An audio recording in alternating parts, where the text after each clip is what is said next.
मालिकां डमड्डमड्डमड्डमड्डमन्निनादवड्डमर्वयं चकार चण्डताण्डवं तनोतु नः शिवा शिवम् जटाकटाह सम्भ्रमभ्रमन्निलिम्प निर्जरी विलोलवीचि वल्लरी विराजमान मूर्धनी दगज्जगज्जगज्जलल्ललाट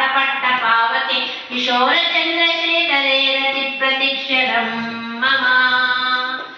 धराधरेन्द्रनन्दिनी विलास बन्धु बन्धुरस्फुरद्दिगन्त सन्तति प्रमोदमान मानसे कृपाकटाक्ष धोरणी निरुद्ध दुर्धरापति क्वचिद्दिगम्बरे मनो विनोदु मेतु वस्तुनि जटाभुजङ्ग पिङ्गलस्फुरत् प्रणामणि प्रभाकरम्ब कुङ्कुमद्रवा प्रलिप्त धूमुखे मदान्ध सिन्दुरस्फुरद्गदुत्तरीय मेदुरे मनो विनोदमद्भुतं विभर्तु भूतभर्तरी ॐ नमः शिवाय सदाशिवं भजाम्यहं सदाशिवं भजाम्यहम् ॐ नमः शिवाय सहस्रलोचन प्रवृत्त शेषरेख शेखराकसूरशूलितोरणे विदूसराकृतीटभु भुजङ्गराजमालया निबद्धजाटजूटक श्रियै चिराय जायतां चकोरबन्धुशेखरः ललाटचत्वरज्ज्वलाधनञ्जय स्फुलिङ्गभानि पीतपञ्चसायकं नमन्निलिम्पनायकं सुधामयूकलेखया विराजमान शेखर महाकपालि सम्पदे चित्रो जटालमस्तु नः करालपालपट्टिका जगज्जगज्जगज्ज्वला धनञ्जयाधरीकृता प्रचण्ड पञ्चसायके धराधरेन्द्रनन्दिनी कुचाग्रचित्रपत्रका प्रकल्पनेकशिल्पिनी त्रिलोचने मतेर्मम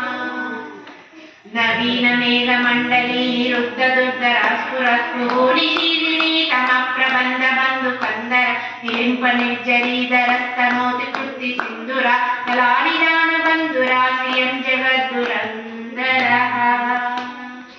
ॐ नमः शिवाय प्रफुल्लनीलपङ्कजा प्रपञ्चकालिमप्रभ विलम्बिकण्ठकन्दली रुचिप्रबद्धकन्दरं स्मरच्चिदं पुरच्चिदं भवच्चिदं महच्चिदं वदच्चिदान्तकच्चिदं समन्दकान्तकं भजे अगर्व सर्वमङ्गला कला कदम्ब मञ्जरी रसप्रवाह माधुरी विजृम्भणा मधुव्रतं स्मरान्तकं पुरान्तकं भवान्तकं मकान्तकं गजान्तकान्तकान्तकं तमान्तकान्तकं भजे जगद्वदभ्रविभ्रमभ्रम भुजङ्गमश्वसद्विनिभ्रमभ्रमस्फुरत्करालपालहव्यव तिमिद्दिमिद्दिमिध्वनन् मृदङ्गतुङ्गमङ्गल कलिक्रमप्रवर्तिता प्रचण्डताण्डवा शिवः दुशाविचित्रतल्पयो भुजङ्गमौक्तिकस्सजो गरिष्ठरत्नलोष्टयो श्रीविद्विपक्षपक्षयो आरविन्दचक्षुषो प्रजामही महेन्द्रयो समप्रबन्धयन्मनः कदा सदाशिवं भजाम्यहम् कदा निलिम्पनिर्जरी निकुञ्जकोटरे वसन् विमुक्तदुर्मतिः सदा शिरस्तमञ्जलिं वः विमुक्तलोललोचनो ललाटपाललग्नक शिवेति मन्त्रमुच्चरन् सदा सुखी भवाम्यहम् इमं हि नित्यमेव मुक्तमुत्तमोत्तमं स्वमं पठन् स्मरन् भुवन्नरो विशुद्धिमेति सन्ततं हरे गुरौ सुभक्तिमाशु याति नान्यथागति विमोहनं हि देहिनां सुशङ्करस्य चिन्तनम् विमोहनं हि देहिनां सुशङ्करस्य चिन्तनम् विमोहनं हि देहिनां सुशङ्करस्य चिन्तनम् श्री भवानी रामलिंगेश्वर स्वामी की जय। शिवतांडव स्तोत्र फलं सर्वं श्री